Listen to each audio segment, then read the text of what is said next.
नमस्कार सम्मानित अभिभावकगण। मैं संतोष श्री अरविंदो सोसाइटी के रूपांतर कार्यक्रम के प्रतिनिधि के रूप में आप सभी का स्वागत करती हूँ। आज आज के सारे विश्व में मतलब लगभग 6 महीने से ज़्यादा ही हो गए हैं। मार्च से हमारे देश में भी और विदेशों में तो उससे भी पूर्व से ही एक अजीब सी स्थिति बन गई है, एक भयावह आक्रांत करने वाली स्थिति बन गई है। सब इतने परेशान हैं, माहौल में जो उत्साह था वो सारा समाप्त होता चला गया है। आदमी एक उदासीन होकर के एक नैराश्य कैसे जीवन में जी रहा है। कारण कि क्या है, एक अदृश्य जीवाणु ने सारे विश्व को उथल पुथल कर विश्व की उथल पुथल मचा कर रख दी। किसी को अपने जीवन का पता नहीं, मृत्यु का पता नहीं, किसी को अपने जीवन शैली का पता नहीं। ऐसे में क्या स्थिति होगी? पहले पहले भी संक्रामक रोग हुआ करते थे, तो उनका कम से कम पता तो होता था कि इस हैजे में ये स्थिति है। आपके मलेरिया में इस तरह का है। मलेरिया खैर संक्रामक तो नहीं है, हैजा है, और भी कई सारी रोग हैं जिनका कि पता लग जाता था कि ये इससे ऐसा हो सकता है। परंतु यहाँ यहाँ तो कोई सिम्टम्स ही नहीं है। विदाउट से सिम्टम का एक रोग पैदा हो गया है। हर समय आदमी अपने अंदर सोचता है शायद मुझे ना हो गया हो। हर किसी से बचने की भी कोशिश करता है, और बचे भी क्यों ना, क्योंकि आपका जीवन अगर सुरक्षित नहीं है तो आप आगे के लोगों को सुरक्षित नहीं कर पाए, सुरक्षित कैसे रख पाएंगे। इसलिए कोई ये भी नहीं करता कि मैं ना बताऊं अपने रोग की, अपने स्थिति की, अपने शारीरिक स्थिति को और मानसिक स्थिति को भी हर कोई एक दूसरे से साझा करने की कोशिश करता है। बस इतना है कि फिजिकल डिस्टेंस ही रख करके। अब ना जाने अब क्या है कि ये सिम्टोमेटिक बीमारी है ये, ना तो कोई बीमारी है, कुछ पता नहीं किसी को। किसी के अंदर तो किसी को खांसी हो रही है, जुकाम हो रहा है, किसी को क्या कहते हैं पेचिश हो रही है, किसी के कहीं बॉडी में दर्द हुआ, किसी के कान में कुछ हुआ। जी, समझ ही नहीं आया। जाके कुछ भी हो, आपको डॉक्टर के जरूर जाना पड़ेगा, चाहे आपकी स्थिति डॉक्टर के जाने लायक है या नहीं है, पर जाना पड़ेगा, क्योंकि कोई सिम्टम तो है ही नहीं। किस समय आप कोरोना से पॉजिटिव हो जाएं। सारी चीजें आज तक पॉजिटिव अच्छी लगती थी, पर किसी को भी कोरोना पॉजिटिव होना बिल्कुल अच्छा नहीं लग रहा। यहाँ पर आदमी चाहता है कि मेरी नेगेटिविटी बनी रहे। अब क्या है, कुछ लोगों के तो माइल्डली सिम्टोमेटिक हैं। क्या है, थोड़ा सा कुछ हो रहा है। किसी का एक रैपिडली सिम्टम्स आ रहे हैं कि तेजी से हो रहा है। तो आदमी करे तो क्या करे, एक बहुत ही अजीब स्थिति हो गई है। सभी लोग उसमें कितने तो काढ़ा पी पी के थक गए, कितने फिजिकल डिस्टेंसिंग रख करके, सोशल डिस्टेंसिंग रख रख के, किसी को सबको चीजें समझाते समझाते आदमी समझ गए, आदमी अलग हो, आदमी परेशान हो गया। और सबके फीडबैक अलग है। हर कोई ये बता रहा है, अगर किसी से बात करो, किसी का पता चलता है, तो हम दिलासा देते हुए उससे पूछते भी हैं कि भाई आपका क्या सिम्टम्स है, क्या आपको फील हुआ। वो कुछ बता रहा है, वो कुछ बता रहा है, वो कुछ बता रहा है। तो एक कोई धारणा, एक निर्धारण भी सही तरह से नहीं हो रहा। ऐसे में हमारे तो देश की संस्कृति इतनी अच्छी है कि निराशा में भी आशा ढूंढ लेती है।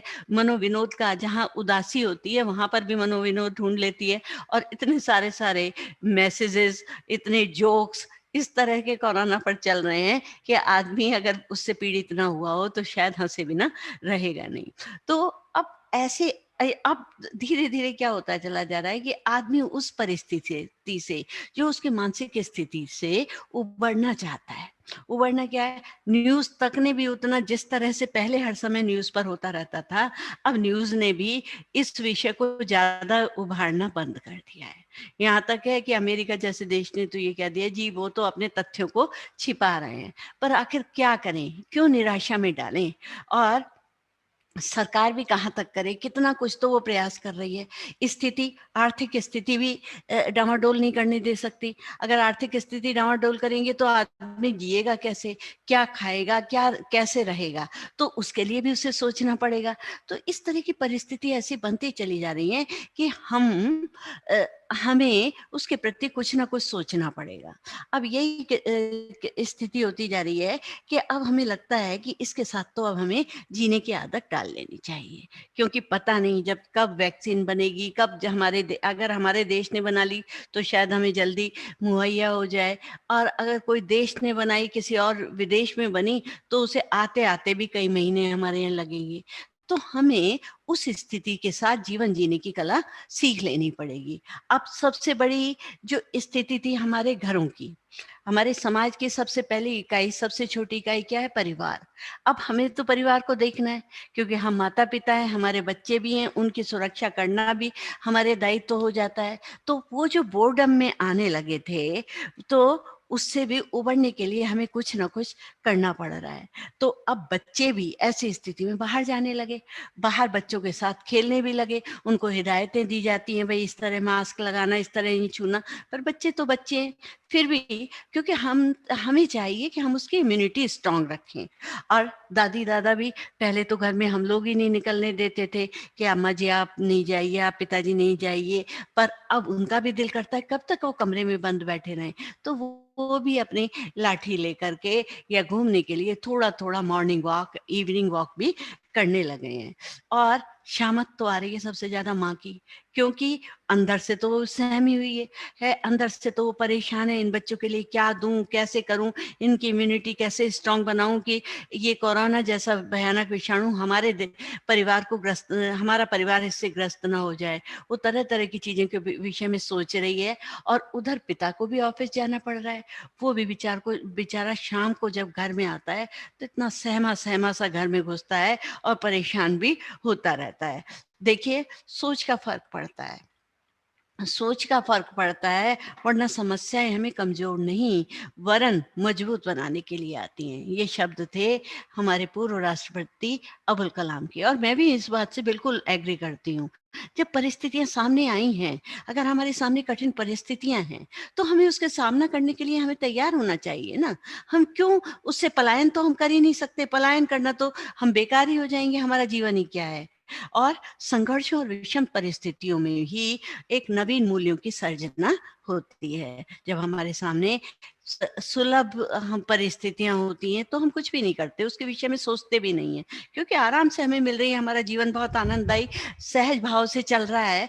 परंतु जब आप क्या कहते हैं संघर्षों में होते हैं, तो संघर्षों में और परेशानियों में तो क्या करते हैं आप, एक नवीन मूल्य की सर्जना कर लेते हैं। और उससे क्या होता है कि हम एक अच्छे से स्थिति में होते हैं, और हमारे सामने सबसे बड़ा क्या है कि हमारा उत्तरदायित्व जो है वो सामने हमें दिखाई देता है। हमें उन बीजों की तरफ ध्यान देना चाहिए जो पल्लवन के लिए तैयार हो रहे हैं। हमें उन बीज की तरफ बहुत ध्यान से, हम, क्योंकि बीज कौन है? हमारे ही अंकुरित वपन किए हुए हमारे संतान, और उस संतान जो पल्लवन करने के लिए, पोषण होने के लिए तैयार खड़ी है, तो उसे हमें बहुत ध्यान से उसकी तरफ देखना चाहिए। नहीं तो क्या है कि जो है हमारे हमारी हमारे उसमें, अगर हमारी जड़ें मजबूत होंगी तो पत्ते भी हरे भरे होंगे। और जड़ें कौन हो गए? हमने उसको अच्छी तरह से समेटा हुआ है, अच्छी तरह से उसको फैलाया हुआ है, उसके अंदर सारे गुणों को, शारीरिक भी मानसिक भी सारे गुणों को अगर हमने रखा हुआ है, तो वो हरे भरे दिखाई देंगे। तो हमें खुद भी स्वयं मजबूत रहना है, तभी हम अपने बच्चों को भी एक पल्लवित पुष्पित होते हुए देख पाएंगे। देखिए, जिंदगी का एक खूबसूरत लम्हा क्या है? वो है उसका परिवार। जब जिंदगी का सबसे खूबसूरत लम्हा होता है हमारा, जब हमारा परिवार हमारे साथ खड़ा होता है। और जब जब आपका परिवार आपका दोस्त बन जाता है और आपके दोस्त आपके परिवार बन जाते हैं, तो जिंदगी बहुत आसान हो जाती है।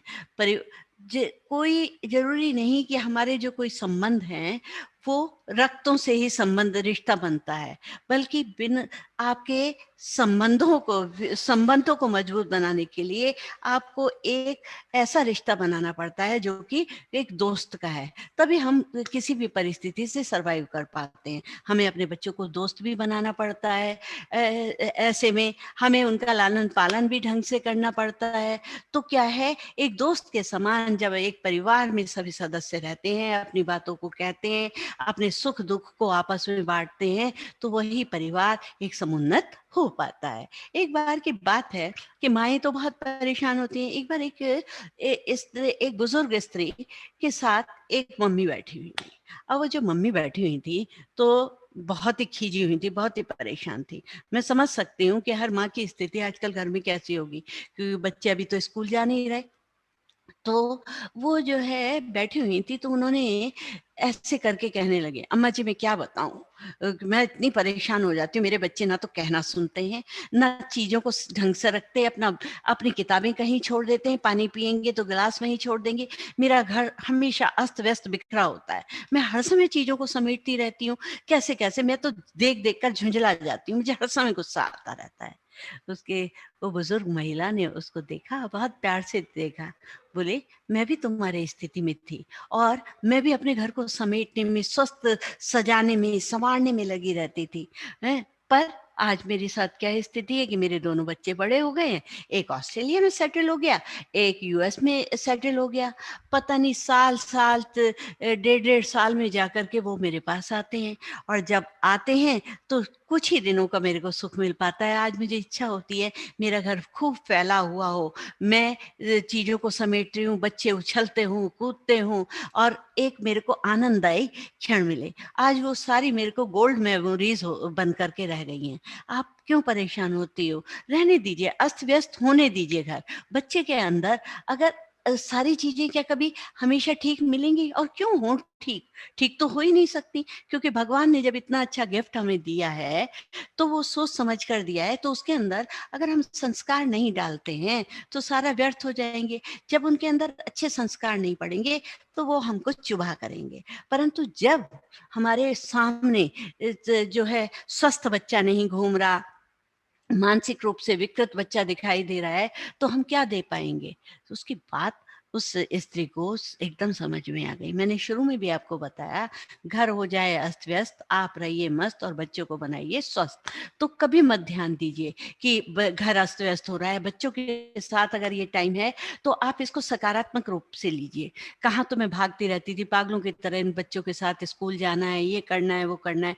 इतने समय मेरे साथ मेरे बच्चे रहे हैं, मेरा पति भी काफ़ी समय तक, लगभग 3 महीने तो वो भी रहे हैं। पर उसको भी थोड़ा-सा समझिए, थोड़ा-सा अपने विवेक का ध्यान रखते हुए विवेकपूर्ण ढंग से विवेकपूर्ण ढंग से आप उसके उस स्थिति का सामना करिए। जब आप उसका सामना करेंगे, तो आप बहुत अच्छे से होंगे। उन बच्चों के अंदर संस्कार डालिए, उनको स्टोरी टेलिंग करिए, उनको अच्छी-अच्छी सी कहानियाँ सुनाइए, उनको उनके उन पलों को, जब बच्चे शैतानी कर रहे हैं, उन पलों को एन्जॉय करना सीखिए। उनको उनके साथ इंडोर गेम्स खेल सकते हो, उनके साथ धमाल मचा सकती हो, शैतानियाँ कर सकती हो, जो भी है। और सबसे ज़्यादा मैं सारी मम्मियों को कहती हूँ कि भगवान ने उन्हें इतना प्यारा-सा गिफ्ट दिए हैं, इतने प्यारे-प्यारे बच्चे दिए हैं, और जब गिफ्ट दिया था तो उसने खूब अच्छी तरह से अच्छी तरह से देखा। तो क्योंकि जब आपके 9 महीने आपके पेट में उनको रखा, तभी उसने उसकी संरचना भली-भाँति कर दी थी। सिर्फ़ आपको तो उसको पोषण देने की ज़रूरत है।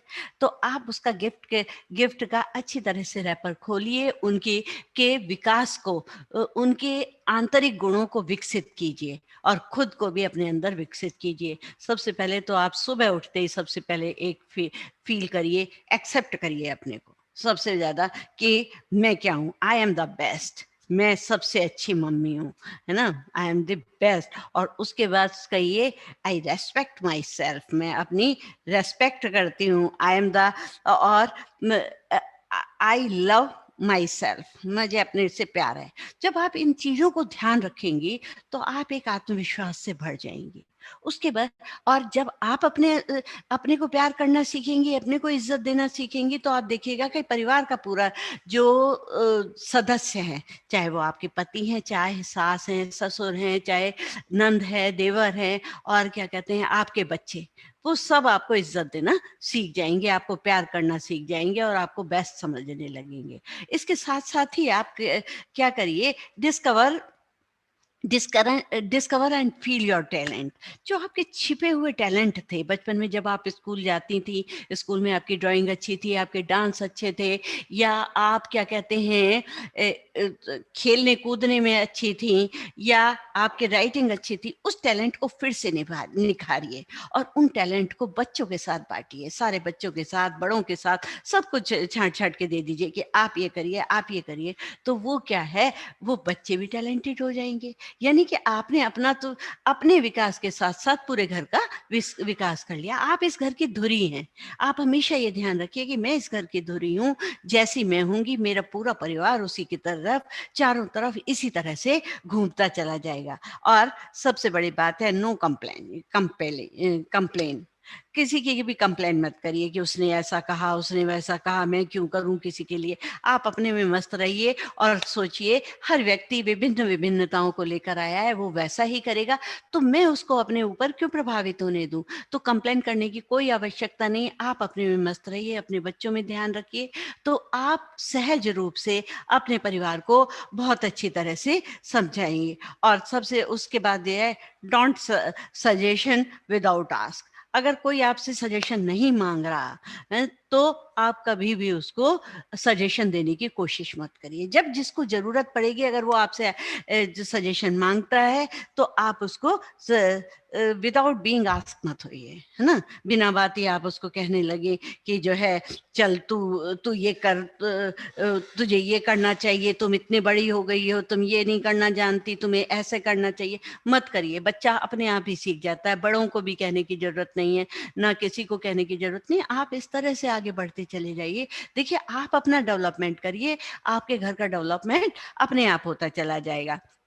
और उसके साथ साथ क्या करिए कि ये गिव रेस्पेक्ट। हर किसी को रेस्पेक्ट देने की कोशिश करिए, चाहे वो बच्चे हैं, बच्चे भी रेस्पेक्ट चाहते हैं। आप सोचिए, ये तो छोटा है, इसको हम ऐसे कैसे बोल दें। तो उससे कभी तू तड़ाक करके बातें मत करिए, उसे भी आप करके करिए।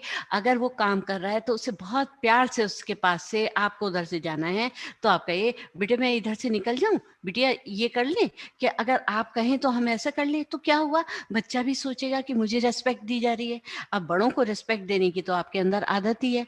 आप अपने पति के साथ भी ऐसा व्यवहार करिए कि उनके प्रति आपके अंदर रेस्पेक्ट दिखाई दे। वही जो रेस्पेक्ट आप अपने पति को देंगी, वही रेस्पेक्ट आपके बच्चों को दिखाई देगी, और उसके माध्यम से, वो अनुकरण के माध्यम से वो सारा सीख जाएगा। तो आपने अपने ढंग से अपने परिवार को भी एक सुव्यवस्थित बना दिया। और एक सबसे कंपनसेट करिए, आप भागीदारी कंपनसेट करिए कि उसको किस तरह से एडजस्ट कर सकें, भागीदारी एक तरह से आप कर सकें। और लव लैंग्वेज का प्रयोग करें। कोई ज़रूरी नहीं है कि आप ये कहें, बेटा मैं तुझे बहुत प्यार करती हूँ, बेटा अपने पति को कहें मैं बहुत आपको प्यार करती हूँ। इन सब से कुछ नहीं होता। आपकी लैंग्वेज में लव दिखाई देना चाहिए, आपका प्यार दिखाई देना चाहिए कि आप उनकी शर्ट को बहुत अच्छी तरह से दे रही हैं, आपका किसी चीज़ को पकड़ाने का बहुत अच्छा ढंग है, आपने अपने बच्चे को बहुत इज्जत के साथ, एक तो चीज होती है फेंक के दे देना है, और एक होती है आपने उसके पास, उसके हाथ में रखा,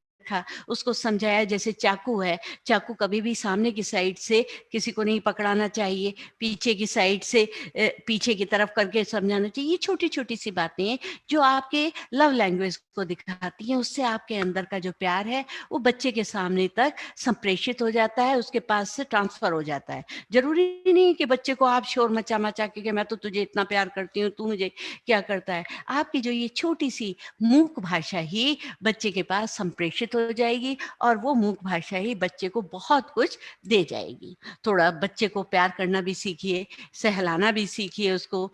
तो उससे क्या है कि आप जो है उस बच्चे को एक विकास की तरफ ले चलेंगे, उसका व्यक्तित्व का, उसकी पर्सनैलिटी का विकास हो जाएगा। मत सीखिए कि हाय कोरोना के टाइम में हमारे तो ऐसा हो गया, हम तो ये करते थे। आर्थिक परेशानी आती है, पर उसमें समायोजन करना, टाइम मैनेजमेंट सीखिए कि इस काम को मैं इस तरह से करूं तो ये इस तरह से मैनेज कर लूंगी तो मेरा पैसा, समय और क्या कहते हैं, पैसा, समय और सब बचेगा, और उसको मैं किस तरह से यूज कर सकती हूँ। जब बच्चे इस तरह से देखते हैं ना मम्मी को करते हुए, तो उनके अंदर भी अपने आप ही वैसी बात आती है। अपने डाइट को देखिए, ज्यादातर मम्मियाँ क्या होती हैं कि अपनी डाइट को नहीं देखती। हाँ, बच्चों को ये तो जरूर सिखाइए कि उतना ही लो थाली में, बेकार न जाए नाली में, पर साथ साथ ये भी दीजिए कि बैलेंस डाइट दीजिए। बहुत सारी चीजें बनाकर उनकी थाली में मत रख दीजिए। उनसे कहिए कि अपने आप उतना लीजिए जितनी आपको जरूरत है, दोबारा भी आप ले सकते हैं। उसी तरह आप अपनी डाइट को भी उनके सामने अच्छी तरह खाइए। ये नहीं कि अरे जो सबने खा, जो बचा खुचा है वो ही मैं खा लूंगी, ऐसा मत करिए। उससे भी आपकी गरिमा का हनन होता है, आपकी गरिमा समाप्त होती है बच्चों के सामने। तो क्या है कि आप अपनी डाइट का भी ख्याल रखिए, अपनी परिस्थितियों का भी ध्यान रखिए, और खुद को भी स्वस्थ रखने के लिए एक्सरसाइज कीजिए। एक्सरसाइज, फिजिकल एक्सरसाइज तो आप कर ही रही हैं, पर मेंटल एक्सरसाइज भी कीजिए। वो कैसे? जैसे अपना बटन दबाया और सोचा कि मुझे क्या क्या करना चाहिए, मुझे कैसे, और अपने आप से भी बातें करिए। ये नहीं, सबसे तो हम बातें करते ही हैं, पर अपने आप से भी बातें करने की कोशिश करिए कि मुझे ये करना है, उस समय मेरे साथ ये हुआ था तो मैंने इस तरह का निर्णय किया। और जब आपको लगे कि मैं कहाँ सक्सेस हुई, अपने आप अपने कंधे थपथपाइए कि वाह, मैं क्या हूँ, मैं तो बहुत अच्छा कर सकती हूँ। तो जो आपकी अपने आप दी हुई तारीफ है, वो आपको बहुत आगे बढ़ावा देती है, और जब आपके बच्चे आपको देखते हैं वैसा करते हुए, तो वो भी, उनके अंदर भी वैसे ही आदत पड़ जाती है, और उसी के माध्यम से अपनी बातें करते हुए आप टाइम मैनेजमेंट भी कर सकते हैं। और बच्चों के साथ एडवाइस तो दीजिए, जैसे मैंने अभी आपको उससे पहले बताया कि बिना पूछे कोई सजेशन मत दीजिए। ऐसे एडवाइस तो दीजिए जरूरत पड़ने पर, जब आपको लगे कि वास्तव में इस समय देना चाहिए, पर एड वॉइस मत बनिए कि आप बोलती चली जा रही हैं, बोलती चली जा रही हैं। उसके सामने बच्चा ना उकता जाता है, और बच्चा आपसे भागने लगता है कि आप जब लंबी लंबी बातें करते, तूने ऐसे नहीं किया, ऐसे कहा जाता था, क्यों नहीं करते, ये करते। तो उससे क्या है, बच्चा आपसे भागता जाता है। कहा जाता है कि लंबा धागा और लंबी जुबान केवल समस्याएं ही पैदा करती हैं, इसलिए धागे को लपेट कर और जुबान को समेट कर रखिए। तो हमेशा ध्यान रखिए कि अपनी बातों को उस तरह से कहिए कि जब उसका वजूद हो, न कि बिना बात आप उस बातों को कहते चले जाएंगे तो वो व्यर्थ हो जाएंगे। और बच्चे क्या है, पीछे खड़े होके, पता है ये बच्चे भी बहुत तेज होते हैं, बच्चे आपकी हंसी उड़ाते हैं, आपकी कुछ आदतें बन जाती हैं। जब आप इतना सा बोलते हैं, उससे आगे का वाक्य वो पूरा कर देते हैं, है ना? तो वो वाली बातें आप मत करिए, आप ऐसी मम्मी मत बनिए। आप बच्चों के अंदर सम्मान लेने की अपने आप आदत बनाइए, और सोशल स्किल्स भी डेवलप कीजिए जो जिस समाज में है। जैसे कि आपको कोई नॉलेज है जिससे कि आप बच्चों को बता सकें कि ये चीजें ऐसे होती हैं, ये ऐसे होती हैं, तो उन स्किल्स को भी आप डेवलप करिए। और अगर आपका बच्चा जिद्दी होता है, तो जरूरी नहीं है कि आप उसके बिहेवियर को देखकर उसकी पिटाई कर दें, उसको डांट दें और चीखने लगे, चिल्लाने लगे, ले थप्पड़ ये दो। बल्कि उसको ये सोचिए, बहुत ध्यान से, धैर्य पूर्वक सोचिए, आखिर इसका बिहेवियर हुआ कैसे, है ना? ये बिहेवियर क्यों कर रहा है? तो सबसे पहले देखिए, 3 स्टेप होते हैं हर किसी पे उसके। एक, सबसे पहले इमोशन आते हैं, फिर उसमें बिलीफ बनते हैं, और उसके बाद बिहेवियर होता है। अब हम गलती क्या कर जाते हैं, हम बिहेवियर को देख करके रिएक्शन शुरू कर देते हैं। हमें बिहेवियर पर वो रिएक्शन नहीं करना है, बल्कि सबसे पहले ध्यान से सोचना है कौन सा इमोशन था जिसके कारण से इसके अंदर बिलीफ्स बने। आपको इमोशंस के बारे में मैं पूरा एक सेशन ले चुकी हूँ, उसमें से आपके संवेग होते क्या हैं, और उनके आधार पर कैसे विश्वास बनते हैं, और विश्वास के आधार पर आप कैसे रिएक्शन करते हैं, कैसे बिहेव करते हैं। तो आप केवल बिहेवियर पर बच्चे के मत जाइए, आप बच्चों का बहुत अच्छी तरह से, बहुत प्यार से ध्यान रखिए, थोड़े से गंभीर होकर के बात करिए, और अपने व्यवहार में हास्य का पुट भी दीजिए अपने, ये नहीं कि खूब मुंह बना करके बैठे रहें, क्योंकि जो लोग गंभीर, बहुत गंभीर होते हैं, उनको वो भी, उनकी इम्यूनिटी भी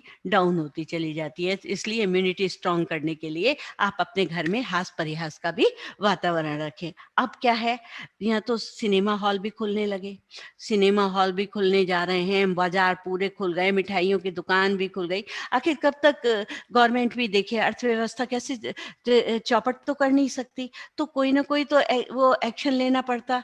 तो सरकार की भी मजबूरी है। और अब इसके बाद विद्यालय की, हर बार हो रहा है कि विद्यालय खोले जाएंगे, विद्यालय खोले जाएंगे, पर लगता है कि शायद अब जल्दी ही विद्यालय खोले खोले जाएं। तो आप एक कोशिश करिए कि उनके की तैयारी भी प्रारंभ कर दीजिए। उनको, बच्चों को समझाने है कि बेटा अब आप स्कूल जाओगे, आपको कैसे मास्क लगाना है, किस तरह से मास्क को उतारना है, कि मास्क को छूना नहीं है, मास्क को अगर उतार कर थ्रो भी करना है तो उसको इस तरह से छुएंगे, बार बार मास्क पर हाथ नहीं लगाइएगा। और सबसे बड़ी बात है, सारे बच्चे तो मास्क पहने होंगे, आप कैसे पहचानेंगे, कैसे आप अपनी टीचर को अपनी बात समझाएंगे? तो उन्हें आंखों से बात करना या आई कांटेक्ट करना सिखाइए। जैसे कि आई कांटेक्ट करना, कि बॉडी लैंग्वेज के माध्यम से टीचर तक कैसे पहचाने।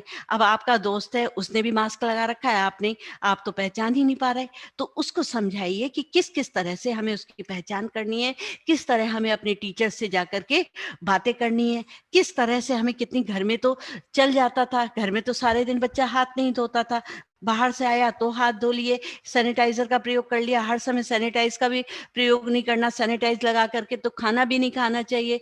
तो वो जो सैनिटाइजर का प्रयोग कब कब करे, किस किस तरह से करे, थोड़ा सा सैनिटाइजर आपको उसमें रखना भी पड़ेगा और उसे बताना भी पड़ेगा कि, और किसके साथ खाना शेयर नहीं करना आज के दिनों में। वैसे तो शेयर जरूर करना चाहिए, पर उसको जो है शेयर, ये भी समझाना पड़ेगा कि खाना शेयर नहीं करना। और जो है इसके साथ साबुन का प्रयोग कितना करना है, किस तरह से करना है। और हमारे इसी तरह के जो वो हैं, तो हमारी आइडिया टीम भी इसके लिए बहुत सारे टीचर्स के दिए हुए आइडिया को सेलेक्ट कर रही है। अभी डिस्क्लोज नहीं हुए हैं वो, और पर आप देखेंगे कि कोरोना के क्षणों के समय के लिए भी उन्होंने ऑनलाइन के लिए भी बहुत अच्छे अच्छे आइडियाज सेलेक्ट किए हुए हैं। अब सबसे बड़ी बात है कि हम अपने रूट से तो अलग नहीं जा सकते।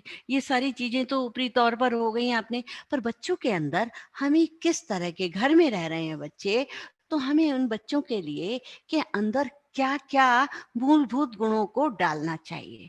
छोटे बच्चों के अंदर ही जो हम संस्कार डालेंगे, उन जड़ों को सींचेंगे, तभी तो एक अच्छा पुष्पित पल्लवित वृक्ष बनेगा और फलीभूत वृक्ष बनेगा। तो हमें कुछ, मैं उन चीज़ों को आपको बता रही हूँ, जो आप, जो मम्मियाँ हैं, वो उन बच्चों के साथ किस तरह की चीज़ों को, किन संस्कारों को दें। सबसे पहला मैं मानती हूँ कि आप उनको गिविंग करना सिखाइए, देने की प्रवृत्ति सिखाइए, कि हमेशा अगर हम देंगे तो ही हमारे पास चीज़ आएगी। एक सबसे बड़ी बात तो आप उनको सिखाइए, जब हम देते हैं तो कभी चीज़ नहीं घटती। देने से जितना, जब हम जेब को खाली करेंगे तभी तो उसके बाद जेब जेब में कुछ भरेगा।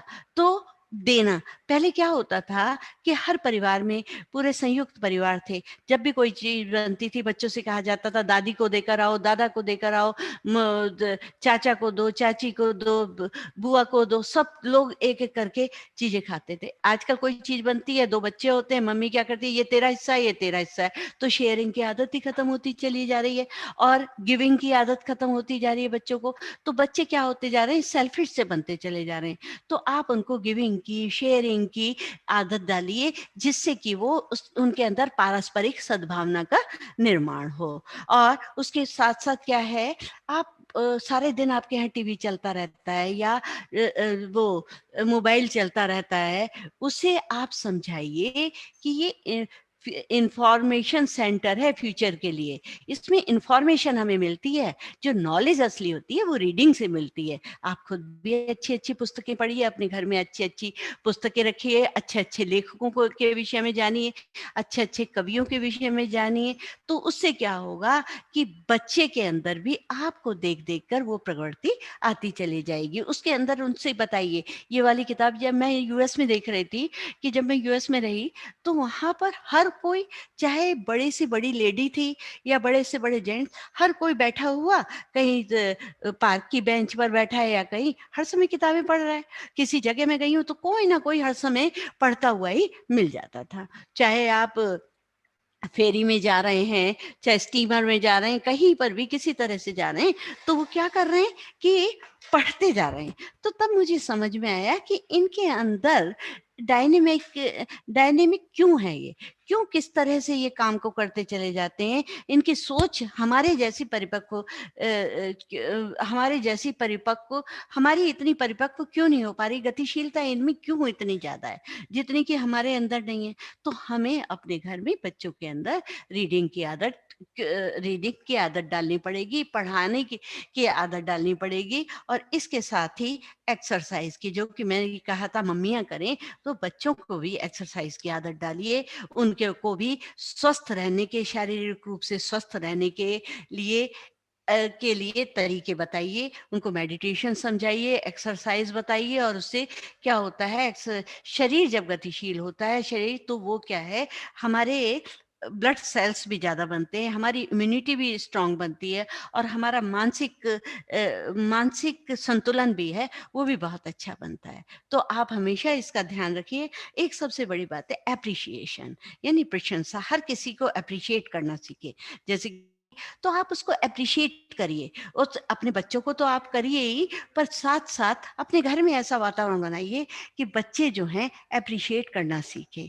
उनके अंदर वैल्यूज़ हों, ह्यूमन वैल्यूज़ कूट-कूट कर भरी हुई हों। अगर आप महाभारत को देखें, तो दुर्योधन जो था, दुर्योधन में सब कुछ था, एक वैल्यूज़ ही तो नहीं थे, हैं? एप्रिशिएशन करना आता नहीं। अगर वो एप्रिशिएट करना जानता, तो शायद ये साम्राज्य कितना बड़ा बनता, जो कि किस तरह से टूट-टूट कर बिखर गया। ना युद्ध होते, ना के सारे वंश का नाश होता। तो इसे बताइए, अगर आप चाहेंगे तो ये चीज़ें आप उनके अंदर भर सकते हैं। ऐसे उनके साथ बनाइए टैलेंट।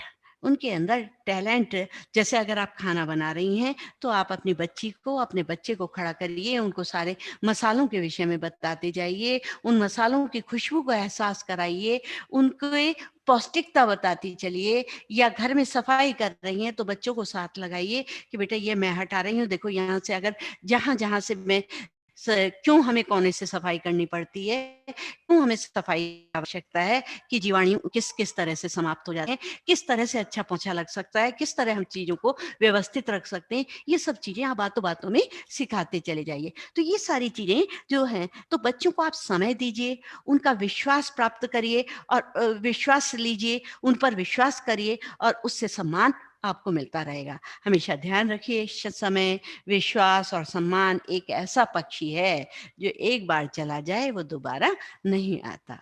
अब क्या है कि पिता की देखिए कि पिता की बहुत बड़ी भूमिका है, जैसा कि मैंने आपको सेशन में भी बताया था। एक पिता का हमेशा यही कहना होता है, मुझको थकने नहीं देता ज़रूरतों का पहाड़, मेरे बच्चे मुझे बूढ़ा नहीं होने देते। देखिए, जब तक आपके सामने आपके बच्चे हैं, एक पिता कभी बुढ़ापे की स्थिति देख ही नहीं सकता। कारण, क्योंकि उसके हर समय उसके उत्तरदायित्व तो उसको पुकार रहे होते हैं। बच्चों के की जो साज-संभाल है, वो उसका ध्यान आकर्षित करती जा रही है, उसको देखती चली जा रही है। तो क्या है कि हम अपने बच्चों के लिए रोल रोल मॉडल बने, कि उनके आदर्श बने, क्योंकि पिता से ही बच्चे सीखते हैं कि हमारे पिता इतनी मेहनत करते हैं,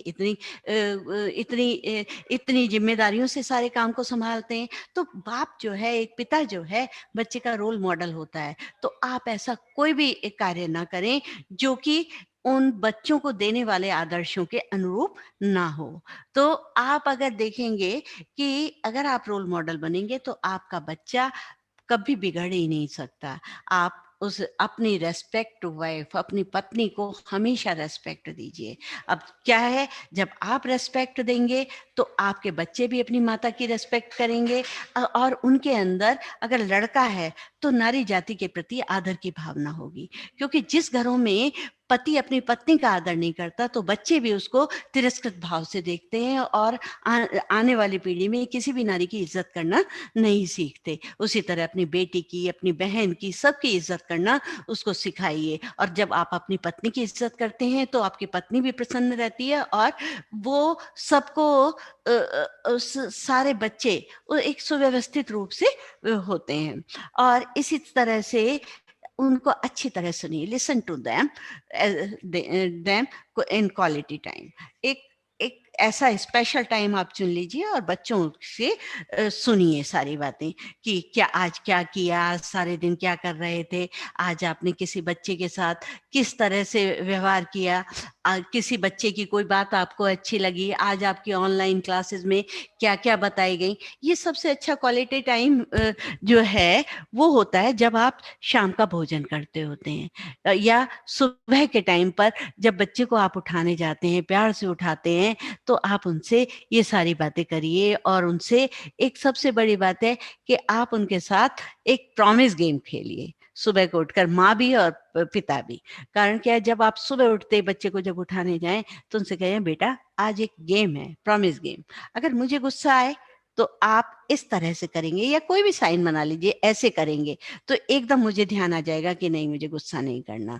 और अगर आपको गुस्सा आएगा तो मैं तब भी ऐसे करूंगा या ऐसे करूंगा, या किसी भी तरह का कोई भी एक आप एक साइन बना लीजिए। तो उससे क्या है कि बच्चे के अंदर आपने एक क्वालिटी टाइम उसको दिया, उसको एक तरह के गलत संवेगात्मक स्थिति से या गलत संवेगात्मक असंतुलन से आपने उसको बचा लिया। तो उसको का आपने अनायास ही उसके अंदर आदर्शों का संचार कर दिया।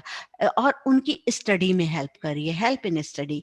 जब बच्चा पूछने आए, पापा पापा ये सब मेरे से नहीं हो रहा, आज ऑनलाइन क्लास में ऐसे थे, तो आप उसको बहुत प्यार से समझाइए। ये नहीं कि तुझे ये नहीं आता, तुझे ये नहीं है, क्या करूं, इतना पैसा खर्च कर रहा हूं, तब भी मेरे किस्मत में तो यही पड़ा है, पता नहीं। और उसी के सामने आप अपनी पत्नी को डांट लगा रहे हो कि तुम क्या करती रहती हो, तुमने क्या सिखा रखा है बच्चों को। तो क्या होता है कि इससे वातावरण दूषित होता है। अगर आप बहुत प्यार से, धीर गंभीर होकर के उसके बात का, उसकी प्रॉब्लम का सॉल्व कर रहे हैं, तो बच्चा भी खुश, आपके परिवार का वातावरण भी खुश। यानी कि आपके अंदर बहुत बड़ी एक जिम्मेदारी, इसको आप बहुत अच्छी तरह से निभा पा रहे हैं।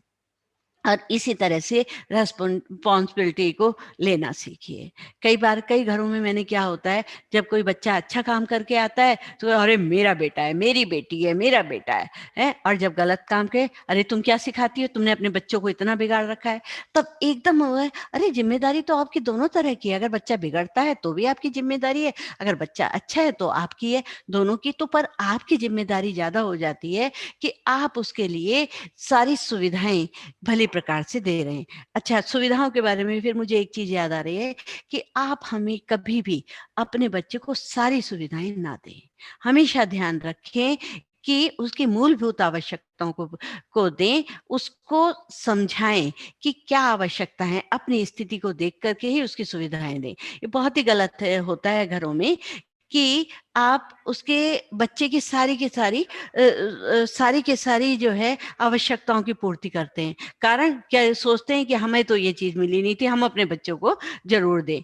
और उसी के साथ आप उनकी कितनी केयर करते हैं, हाउ मच केयर देम। उनको एहसास कराइए कि आप उनकी केयर कितनी करते हैं। जैसे बच्चा सो रहा है, सोते में उसकी चादर उघड़ गई है, हट गई है, तो आपने उसकी चादर उड़ा दी, उसके चीजों को उसके सामने। अगर सोते सो बच्चे को सोते में भी पता लगता है कि मेरे पापा मेरे लिए क्या कर रहे हैं, मेरी मम्मी क्या कर रही है।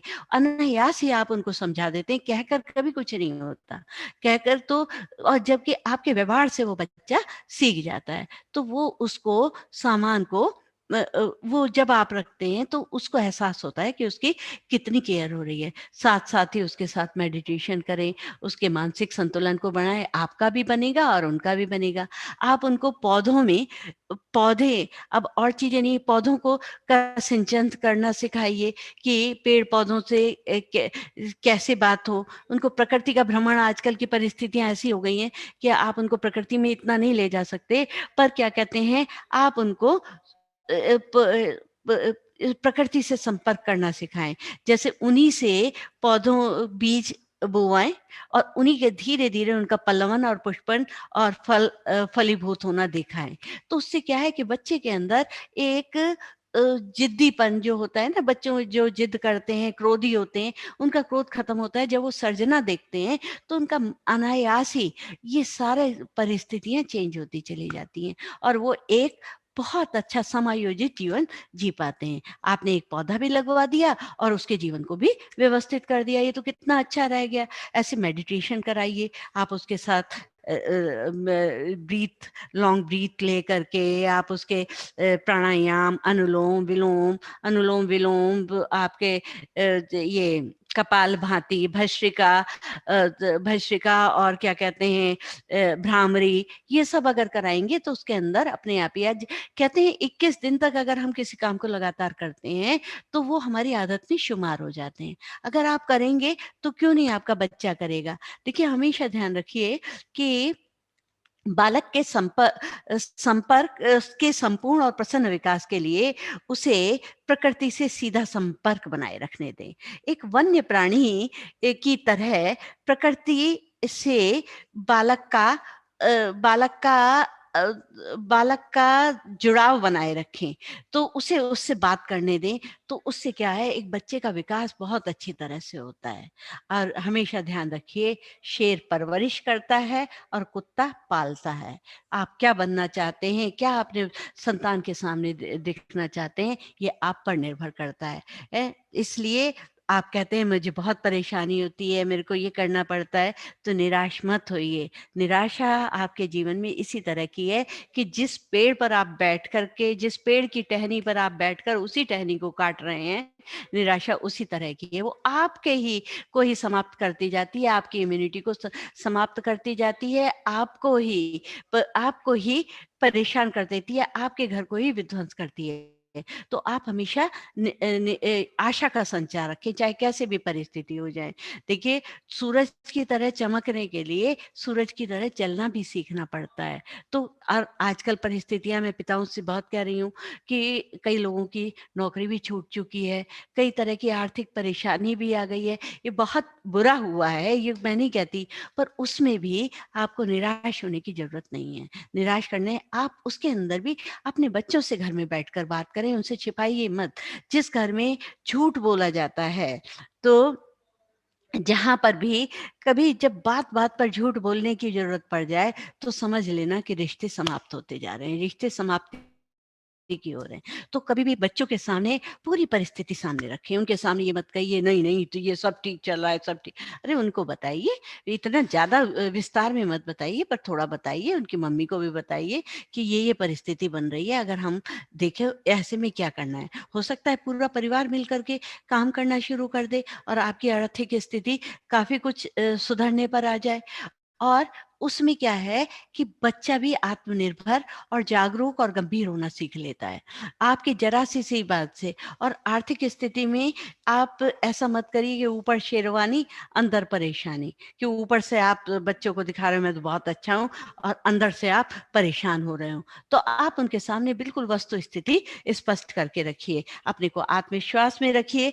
और क्या कहते हैं, आत्मविश्वास जिंदगी की एक खूबसूरत सुबह होती है और जो आपके पूरे दिन को खूबसूरत बनाए रखती है। सुबह उठें एक आत्मविश्वास से, एक नई पहल लेते हुए आप खड़े हों और विचार सोचें अपने अपने मैनेजमेंट के जो भी आपने मैनेज किया है, रात को सोचकर सोएं कल मेरा लक्ष्य ये है, और उस प्रकार से आप करते चले जाएं। देखिए, पहले प्रत्येक अच्छा कार्य पहले असंभव ही दिखाई देता है ना। कभी भी ऐसा नहीं है कि शुरू में, पर जब हम शुरू कर देते हैं, जब हम चलने लगते हैं, तो रास्ते अनायास खुलते चले जाते हैं। आप करके देखिए।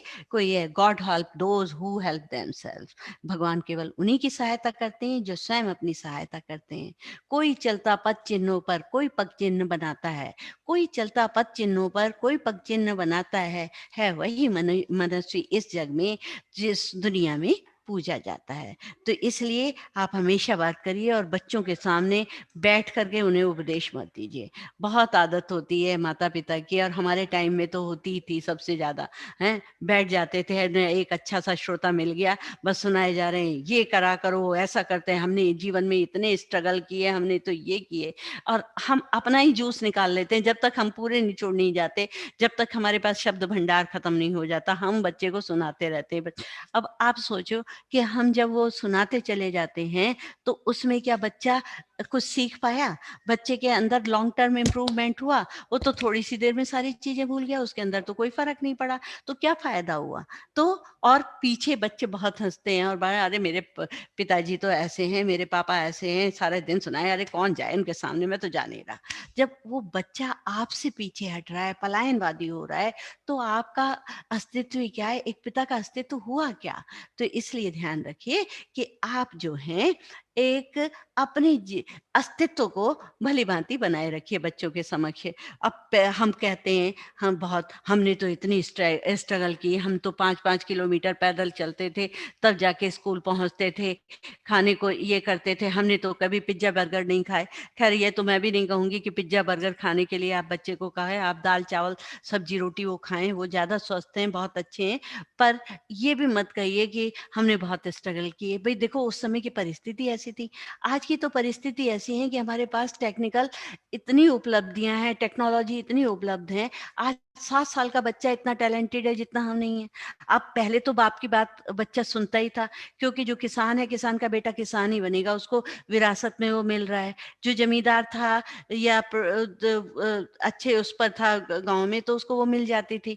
प्रधान है तो प्रधान ही मिल रहे हैं, प्रधान तो शायद इलेक्शन ही होते हैं, पर जो वो होता था उसको मिलती थी। राजा का बेटा राजा बनता था, तो उसकी तो एक आवश्यकता होती थी कि उसकी बात सुने। पर आज का ज़रूरी नहीं है, आप डॉक्टर हैं, आप इंजीनियर हैं, आप टीचर हैं, तो ज़रूरी थोड़ी है कि आपका बच्चा भी डॉक्टर, इंजीनियर या टीचर ही बनेगा।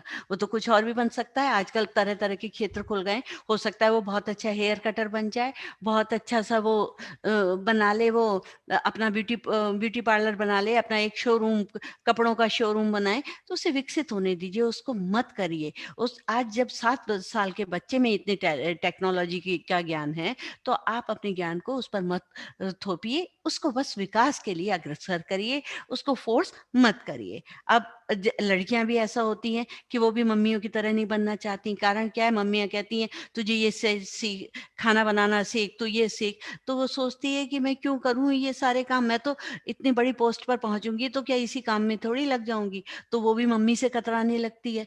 तो इस तरह का हम माहौल ना पैदा करें। आपस में भाई-बहनों के बीच में पारस्परिक सहयोग की स्थिति बनाएँ। उनको, जो टीन ऐज के बच्चे हैं, उनको स्क्रीन ऐज वाले ना बनने दें। हम ध्यान रखें कि उनको ये टीवी, मोबाइल की प्रवृत्ति डालें, उनके साथ खेलें, कूदें, तो वो सब हो जाएँगे। देखिए, शब्द जो हम उन शब्दों का इस तरह का प्रयोग करें उनके बच्चों के सामने, जो कि वो सारी परिस्थिति को समझ जाएँ। अपने घर की परिस्थिति को, वातावरण की परिस्थिति को समझाएँ। हम उन्हें समझाएँ, ना कि रोकें। तो क्या है, शब्द से सामने वालों को वो दिखा सकते हैं जो वह अपनी आँखों से नहीं देख सकता है। हम उस तरह के शब्दों का प्रयोग करें कि उसको वातावरण की समझ दे दें। अनुभव की भट्टी में जो तपकर जलते हैं, अनुभव की भट्टी में जो तपकर जलते हैं, वो दुनिया के बाज़ार में वही सिक्के चलते हैं। और 2 ही चीज़ विरासत हैं जो हम अपने बच्चों को दे सकते हैं, एक तो जड़ें और दूसरे पंख। आप अपनी जड़ों को मजबूत बनाइए और उनको पंखों की उड़ान दे दीजिए। तो इसी बात पर मैं कहती हूँ कि कोरोना टाइम को अभिशाप ना समझें, समाधान की शक्ति लेकर आएँ और इसमें किस तरह से हम आगे बढ़ें। तो जिस इंसान के पास समाधान की शक्ति जितनी ज़्यादा होती है, उसके रिश्तों का दायरा भी उतना ही विशाल होता है। ऊँचाई पर वही लोग होते हैं जो पहुँचते हैं, जो बदला लेने की अपेक्षा बदलाव लाने की सोच रहे होते हैं। तो आप एक अच्छे माता-पिता बने। कोरोना का समय संघर्ष का है, कठिनाइयों का है, परंतु उसमें भी, कठिनाइयों से भी आप देखेंगे कि पत्थर में से भी, बंजर ज़मीन से भी फूल उगा करते हैं। और इसके साथ ही मैं विराम देती हूँ अपनी बातों का।